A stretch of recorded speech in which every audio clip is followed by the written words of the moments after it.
ذوالحج کا مہینہ مبارک مہینوں میں سے ایک مہینہ ہے۔ اس میں اللہ سبحانہ وتعالیٰ نے 2 بڑے عمل فرمائے ہیں، حج اور قربانی۔ پوری دنیا سے لوگ اس مبارک جگہ پر اکٹھے ہوتے ہیں، پہلے حج اور پھر منی میں قربانی کرتے ہیں۔ اللہ سبحانہ وتعالیٰ نے قرآن میں حج کے ایام کی قسم بھی اٹھائی ہے۔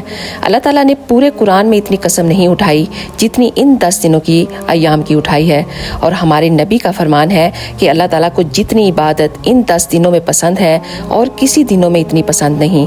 عرفات میں گزارا ہوا ایک دن 10 لاکھ دنوں کی عبادتوں سے زیادہ افضل ہے۔ عرفات کے دن اللہ سبحانہ وتعالیٰ فرماتے ہیں کہ اے میرے بندو، آج جتنے گناہ لے کر آؤ میں ان سب کو بدل کر نیکیوں میں تبدیل کر دوں گا۔ اور عرفات کے دن جتنا شیطان ذلیل ہوتا ہے نا، اتنا کسی اور دنوں میں نہیں ہوتا۔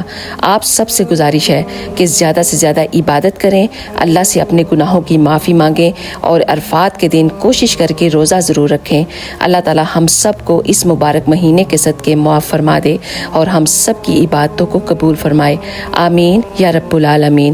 اگر آپ کو یہ ویڈیو اچھی لگے تو پلیز شیئر کرنا مت بھولیے گا۔ جزاک اللہ خیر۔